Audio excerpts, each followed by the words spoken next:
ಪ್ರಚಾರ ಸಭೆಯಲ್ಲಿ ಭಾಗವಹಿಸಿರ್ತಕ್ಕಂಥ ರಾಜ್ಯದ ಉಪಮುಖ್ಯಮಂತ್ರಿಗಳು ಕೆಪಿಸಿಸಿ ಅಧ್ಯಕ್ಷರು ಆದಂತ ಡಿ.ಕೆ. ಶಿವಕುಮಾರ್ ಅವರೇ, ನನ್ನ ಸಹೋದ್ಯೋಗಿ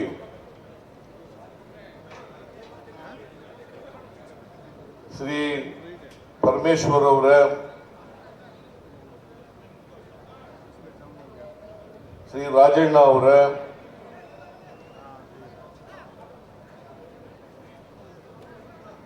ಶ್ರೀ ಜಯಚಂದ್ರ ಅವರೇ, ಷಡಕ್ಷರಿ ಅವರೇ, ವಾಸು ಅವರೇ, ರಾಜೇಂದ್ರ ಅವರೇ, ಚಂದ್ರಶೇಖರ ಗೌಡ ಅವರೇ, ತುಮಕೂರು ಜಿಲ್ಲಾ ಕಾಂಗ್ರೆಸ್ ಅಧ್ಯಕ್ಷರಾದಂಥ ಚಂದ್ರಶೇಖರ ಗೌಡ ಅವರೇ, ಮಾಜಿ ಶಾಸಕರುಗಳೇ, ತುಮಕೂರು ಜಿಲ್ಲೆಯ ಎಲ್ಲ ಕಾಂಗ್ರೆಸ್ ಪಕ್ಷದ ಮುಖಂಡರುಗಳೇ, ಬ್ಲಾಕ್ ಸಮಿತಿಯ ಅಧ್ಯಕ್ಷರುಗಳೇ, ಇಲ್ಲಿ ಇಷ್ಟೊಂದು ಬೃಹತ್ ಸಂಖ್ಯೆಯಲ್ಲಿ ಸೇರಿರ್ತಕ್ಕಂಥ ಎಲ್ಲ ಆತ್ಮೀಯ ಕಾರ್ಯಕರ್ತ ಬಂಧುಗಳೇ, ತಾಯಂದಿರೇ, ಎಲ್ಲ ಯುವಕ ಮಿತ್ರರೇ, ಸುದ್ದಿ ಮಾಧ್ಯಮದ ಎಲ್ಲ ಗೆಳೆಯರೇ, ಸಮಯ ಬಹಳ ಕಡಿಮೆ ಇರೋದ್ರಿಂದ ಹೆಚ್ಚು ಮಾತಾಡಲಿಕ್ಕೆ ಹೋಗಲ್ಲ. ಯಾಕಂತಂದ್ರೆ ನಾನು ಇಲ್ಲಿಂದ ಬೆಂಗಳೂರಿಗೆ ಹೋಗಿ ಬೆಂಗಳೂರಿಂದ ಮತ್ತೆ ಮೈಸೂರಿಗೆ ಹೋಗ್ಬೇಕು. ಮೈಸೂರಿನಲ್ಲಿ ನರಸಿಂಹರಾಜ ವಿಧಾನಸಭಾ ಕ್ಷೇತ್ರದಲ್ಲಿ ಕಾರ್ಯಕರ್ತರ ಸಭೆ ಇದೆ. ಮತ್ತೆ 5:30 ಗಂಟೆಗೆ ನಮ್ಮ ಹೆಲಿಕಾಪ್ಟರ್ ಇಲ್ಲಿಂದ ಬಿಡಲೇಬೇಕಾಗ್ತದೆ. ಅದಕ್ಕೋಸ್ಕರ ನಾನು ಬಹಳ ಕಡಿಮೆ ಮಾತಾಡಲಿಕ್ಕೆ ಬಯಸ್ತೇನೆ. ಇನ್ನೊಂದು ದಿನ ಬರ್ತೇನೆ. ನಾನು ಕಳೆದ ಲೋಕಸಭಾ ಚುನಾವಣೆಯಲ್ಲಿ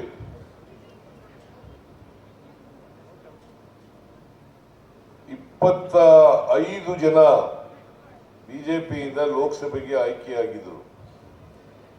ಅದರಲ್ಲಿ ಬಸವರಾಜ್ ಕೂಡ ಒಬ್ಬರು. ಈಗ 27 ಜನ ಆಗಿದ್ದಾರೆ ಬಿಜೆಪಿಗೆ. ಒಬ್ರು ಮಂಡ್ಯದಿಂದ ಗೆದ್ದಿದ್ದಂತ ಸುಮಲತಾ, ಇನ್ನೊಬ್ರು ಈಗ JDS ಇಂದ ಗೆದ್ದಿದ್ದಂತ ಪ್ರಜ್ವಲ್, ಅವರು ಕೂಡ ಸೇರ್ಕೊಂಡಿದ್ದಾರೆ. ನಾನು ಒಂದು ಪ್ರಶ್ನೆಯನ್ನ ನಿಮಗೆ ನೀವು ಅವ್ರಿಗೆ ಕೇಳಬೇಕು. ಕರ್ನಾಟಕಕ್ಕೆ ದೊಡ್ಡ ಅನ್ಯಾಯ ಆಗಿದೆ. ಬರಗಾಲ ಬಂದರೂ ಕೂಡ ₹1 ಬಿಡುಗಡೆ ಮಾಡಲಿಲ್ಲ.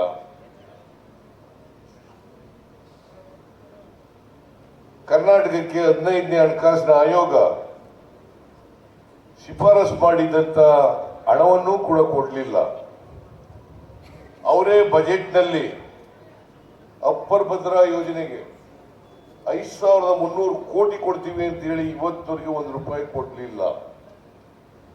ಇಷ್ಟೆಲ್ಲ ಕನ್ನಡಿಗರಿಗೆ ಅನ್ಯಾಯ ಆದರೂ ಕೂಡ ಒಂದು ದಿನ ಬಿಜೆಪಿಯ ಲೋಕಸಭಾ ಸದಸ್ಯರು ಈ ವಿಚಾರಗಳ ಬಗ್ಗೆ ಪ್ರಸ್ತಾಪ ಮಾಡಿದ್ದಾರಾ?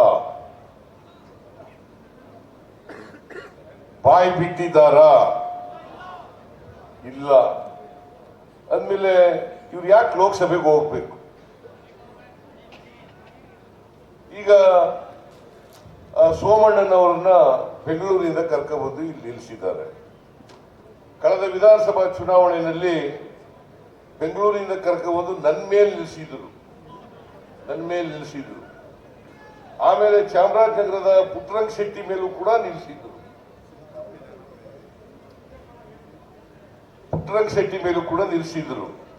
ನನ್ನ ಮೇಲೆ ನಿಂತ್ಕೊಳ್ಳಿ, ನಾನು ತಯಾರಾಗಿದ್ದೀನಿ, ಯಾರು ಬೇಕಾದ್ರೂ ಎದುರಿಸಲಿಕ್ಕೆ ತಯಾರಾಗಿದ್ದೀನಿ.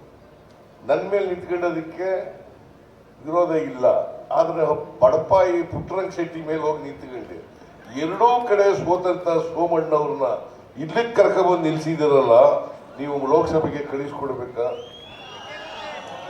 ಎಲ್ಲ ಕಡೆ ಪ್ರಚಾರ ಮಾಡ್ತಾರೆ ಕೆಲಸಗಾರರು ಅವರು. ನಾನು ಕೇಳ್ತೀನಿ, ಮಿಸ್ಟರ್ ಸೋಮಣ್ಣ, ನೀವು ವಸತಿ ಸಚಿವರಾಗಿದ್ರಿ, ನೀವು ಒಂದೇ ಒಂದು ಮನೆ ಬಡವರಿಗೆ ಮನೆ ಹಂಚಿಕೆ ಮಾಡಿರ್ತಕ್ಕಂಥ ನಿದರ್ಶನ ಇದ್ರೆ ಹೇಳಿ ನೋಡೋಣ ಜನರಿಗೆ. ಒಂದು ಮನೆ ಕೊಡ್ಲಿಲ್ಲ. ನಮ್ಮ ಅವಧಿನಲ್ಲಿ 4,46,000 ಮನೆಗಳನ್ನು ಕಟ್ಟಿಸಿತು. 14,46,000 ಮನೆಗಳನ್ನು ಕಟ್ಟಿಸ್ತವೆ. ನಾವು ವರ್ಷಕ್ಕೆ 3 ಲಕ್ಷ ಮನೆಗಳನ್ನು ಕಟ್ಟಿಸ್ತೀವಿ ಅಂತ ಹೇಳಿದ್ದು. 15 ಲಕ್ಷ ಮನೆಗಳನ್ನು ಕಟ್ಟಿಸೋದ್ರಲ್ಲಿ 14,46,000 ಮನೆಗಳನ್ನು ಕಟ್ಟಿಸ್ತು. ಮಿಸ್ಟರ್ ಸೋಮಣ್ಣ, ನೀವು ಒಂದೇ ಒಂದು ಮನೆ ಬಡವರಿಗೆ ಹೊಸದಾಗಿ ಕಟ್ಟಿಸ್ಕೊಡ್ತೀನಿ ಅಂತ ನಿದರ್ಶನ ಇದ್ರೆ ಆ ದಾಖಲಾತಿ ಜನಗಳ ಮುಂದೆ ಇಟ್ಟು ನಾನು ಕೆಲಸಗಾರ ಇಲ್ಲಪ್ಪ ಕೆಲಸ ಮಾಡಿದ್ದೀಯ ನೀನು. ನೀವೇ ಹೇಳಿ, ಈ ಸೋಮಣ್ಣವರನ್ನ ಲೋಕಸಭೆಗೆ ಕಳಿಸಿದ್ರೆ ನಿಮ್ಮ ಸಮಸ್ಯೆಗಳನ್ನ ಪ್ರಸ್ತಾಪ ಮಾಡ್ತಾರ? ಅವರು ಪ್ರಸ್ತಾಪ ಮಾಡ್ತಾರ? ನಿಮ್ ಪರವಾಗಿ ಧ್ವನಿ ಎತ್ತಾರ? ಇವರಿಗೆ ನರೇಂದ್ರ ಮೋದಿ ಅವರ ಹತ್ರ ನಿಂತ್ಕೊಳ್ತಕ್ಕಂಥ ಧೈರ್ಯ ಇದೆಯಾ? ಎಲ್ಲ ಎಂಪಿಗಳು ಕೂಡ ನರೇಂದ್ರ ಮೋದಿ ಅವರು ಕಂಡ್ರೆ ಗಡಗಡ ಅಂತ ನಡುತ್ತಾರೆ.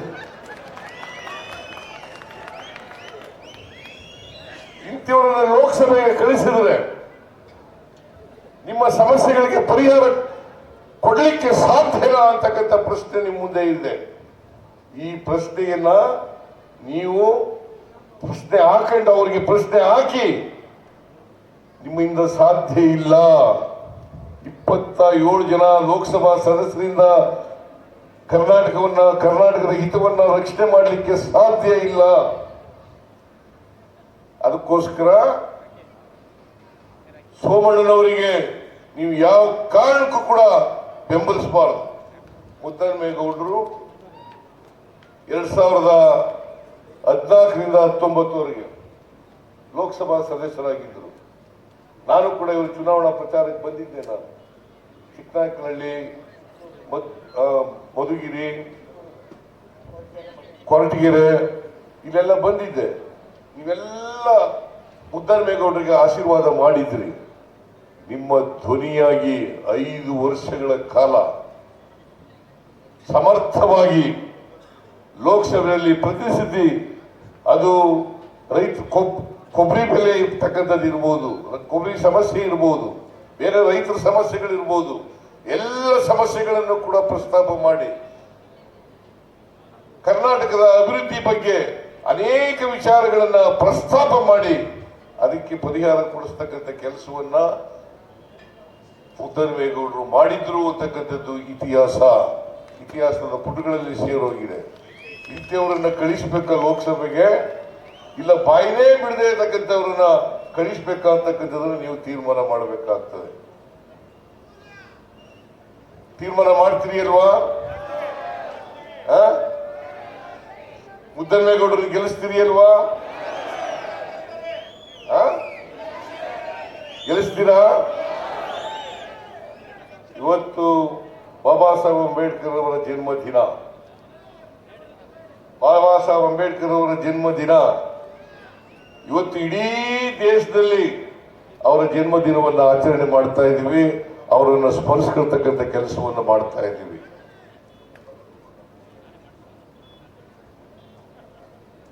ಅದರಿಂದ ನಾವೆಲ್ಲ ಯೋಚನೆ ಮಾಡಬೇಕು. ಬಾಬಾ ಸಾಹೇಬ್ ಅಂಬೇಡ್ಕರ್ ಅವರು ಹೆಣ್ಣು ಮಕ್ಕಳ ಪ್ರಗತಿ ಆಗಲೇ ಈ ಸಮಾಜದಲ್ಲಿ ಪ್ರಗತಿ ಆಗಲಿಕ್ಕೆ ಸಾಧ್ಯ ಇಲ್ಲ.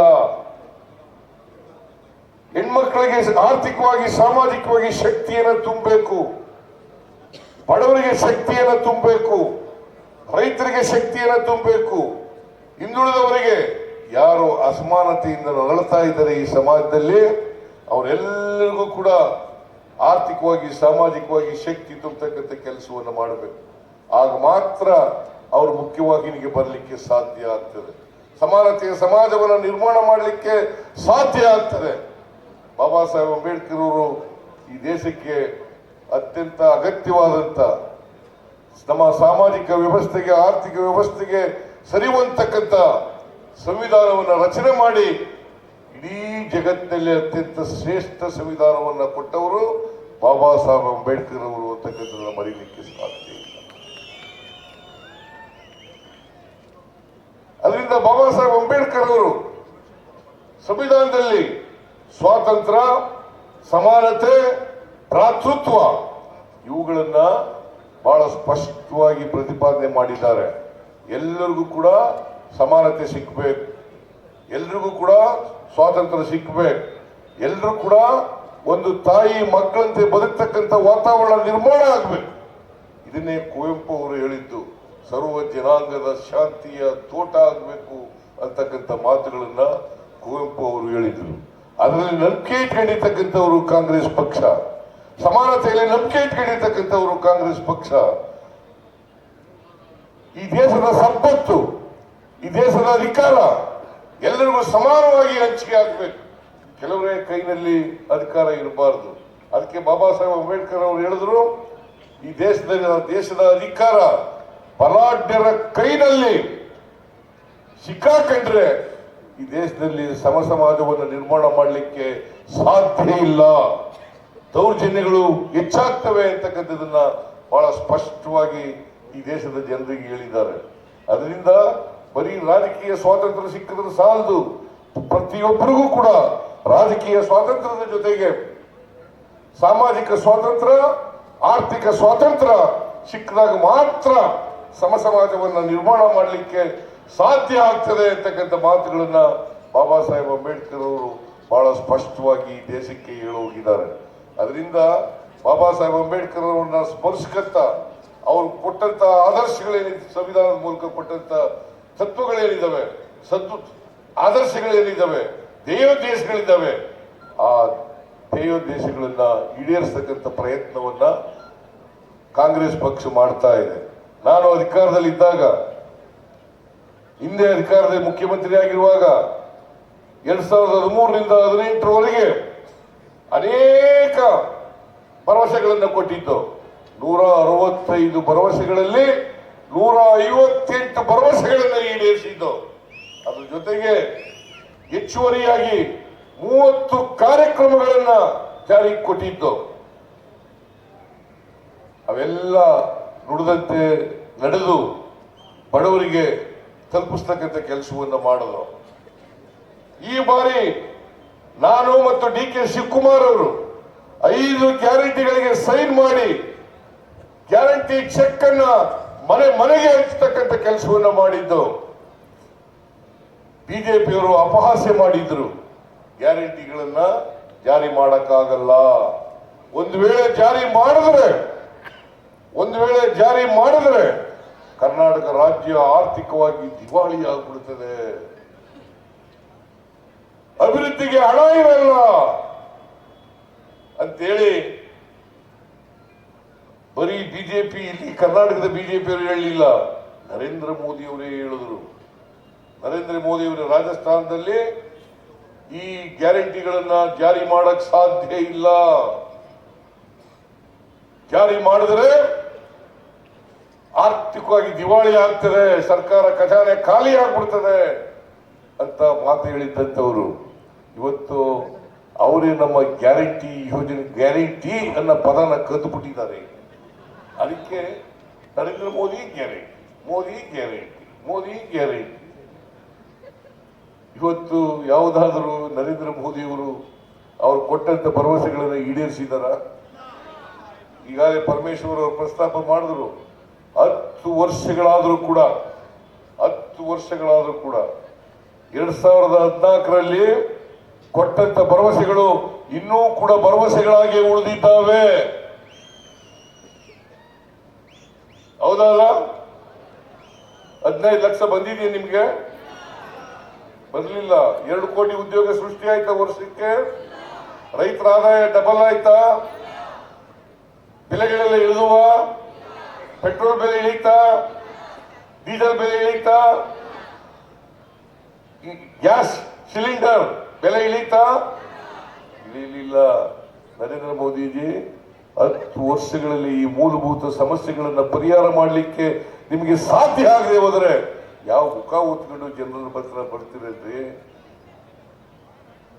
ಯಾವ ಮುಖ ಹೊತ್ಕೊಂಡು ಜನರ ಹತ್ರ ಬರ್ತೀರಿ? ಇವತ್ತು ಮೈಸೂರಿಗೆ ಬಂದಿದ್ದಾರೆ. ನಾನು ಅದನ್ನೇ ಹೇಳಿದೆ ನಿನ್ನೆ ಮೈಸೂರಿನಲ್ಲಿ.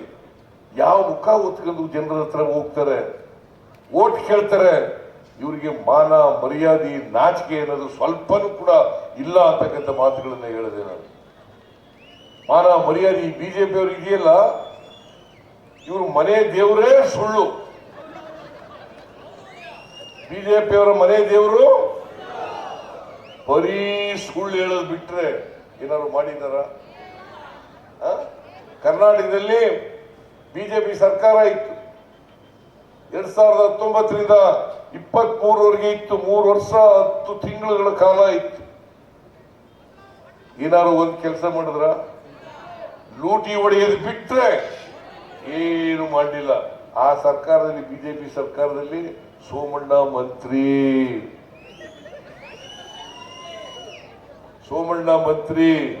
ಆ ಲೂಟಿ ಹೊಡಿತಂತ ಸರ್ಕಾರದ ಪಾಲ್ದಾರ ಸೋಮಣ್ಣ. ಬಡವರಿಗೊಂದು ಮನೆ ಕಟ್ಟಿಕೊಡಕ್ಕಾಗ್ಲಿಲ್ವಲ್ಲ ಸೋಮಣ್ಣ? ನೀನು ಪಾರ್ಲಿಮೆಂಟ್ಗೆ ಹೋಗಿ ಏನಪ್ಪ ಮಾಡಕ್ಕಾಗುತ್ತೆ? ಧ್ವನಿ ಇದೆಯಾ ನಿನಗೆ?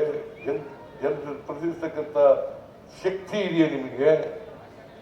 ದಯಮಾಡಿ ನಾನು ಹೇಳ್ತೀನಿ, ನಿಮ್ಮಲ್ಲಿ ಕೈ ಜೋಡಿಸಿ ಪ್ರಾರ್ಥನೆ ಮಾಡ್ತೀನಿ, ಯಾವ ಕಾರಣಕ್ಕೂ ಕೂಡ ಸೋಮಣ್ಣನ, ನಾವು ಮೈಸೂರಿನಲ್ಲಿ 2 ಕಡೆ ಸೋತ್ ಬಂದಿದ್ದಾರೆ. ಈಗ ಎಲ್ಲಿ ನನ್ನ ಮೇಲೆ ನಿಂತಿದ್ರು, ನಮ್ಮಲ್ಲಿ ಸೋತರು. 48,000 ಮತಗಳ ಅಂತರದಿಂದ ಸೋತರು. ಅಲ್ಲಿ ಪುಟ್ಟರಂಗ ಶೆಟ್ಟಿ ಮೇಲೆ 12,000 ಮತಗಳ ಅದರಿಂದ ಸೋತರು. ಈಗ ದುಡ್ಡಿದೆ ಅಂದ್ಬಿಟ್ಟು ಇಲ್ಲಿ ಕರ್ಕೊಂಡ್ಬಂದು ನಿಲ್ಲಿಸಿದ್ದಾರೆ. ದುಡ್ಡಿದೆ ಅಂತೇಳಿ ಅಂದ್ರೆ ಎಷ್ಟು ದುಡ್ಡು ಮಾಡಿರ್ಬೇಕು ಹೇಳಿ ನೋಡೋಣ. ಈಗ ಮೊನ್ನೆ 10 ತಿಂಗಳಿಂದ 2 ಚುನಾವಣೆಗಳು ಮಾಡಿ ಈಗ ಮತ್ತೆ ಲೋಕಸಭಾ ಚುನಾವಣೆಗೆ ಅಲ್ಲಿ ನನ್ನ ಮೇಲೇನೆ 50-60 ಕೋಟಿ ಖರ್ಚು ಮಾಡಿದ್ರು. ಪುಟ್ಟರಂಗ ಶೆಟ್ಟಿ ಮೇಲೆ 50 ಕೋಟಿ ಖರ್ಚು ಮಾಡಿದ್ರು. ಈಗ ಇಲ್ಲಿ ಬಂದಿದ್ದಾರಲ್ಲ, ಇಲ್ಲಿ ಪಾಪ ಮುದ್ದನ್ಮೇಗೌಡರು ಇವರು ಪ್ರಾಮಾಣಿಕವಾಗಿ ಸರಳ ವ್ಯಕ್ತಿತ್ವ ಹೊಂದಿರತಕ್ಕಂಥ ವ್ಯಕ್ತಿ, ಮತ್ತೆ ಜನರ ಪರವಾಗಿರ್ತಕ್ಕಂಥವ್ರು, ಬಡವರ ಪರವಾಗಿರ್ತಕ್ಕಂಥವ್ರು, ಹಿಂದುಳಿದವರ ಪರವಾಗಿರ್ತಕ್ಕಂಥವ್ರು, ದಲಿತರ ಪರವಾಗಿರ್ತಕ್ಕಂಥವ್ರು, ರೈತರ ಪರವಾಗಿರ್ತಕ್ಕಂಥವ್ರು, ಮಹಿಳೆಯರ ಪರವಾಗಿರ್ತಕ್ಕಂಥವ್ರು. ಇಂಥವ್ರು ಲೋಕಸಭೆಗೆ ಹೋದ್ರೆ ನಿಮ್ಮ ಧ್ವನಿಯಾಗಿ ಕರ್ನಾಟಕದ ಧ್ವನಿಯಾಗಿ ಸಮರ್ಥವಾಗಿ ಲೋಕಸಭೆಯಲ್ಲಿ ನಿಮ್ಮನ್ನ ಪ್ರತಿನಿಧಿಸುತ್ತಾರೆ. ಅಂಥವರನ್ನ ಕಳಿಸಿಕೊಡ್ಬೇಕು ನೀವು ಅಂತೇಳಿ ಅತ್ಯಂತ ಕಳಕಳಿಯಿಂದ ನಿಮ್ಮಲ್ಲಿ ಪ್ರಾರ್ಥನೆ ಮಾಡಿ ನಿಮಗೆಲ್ಲ ನಮಸ್ಕಾರ ಮಾಡಿ ನಾನು ಮಾತು ಮುಗಿಸ್ತೇನೆ. ಜೈ ಹಿಂದ್, ಜೈ ಕರ್ನಾಟಕ.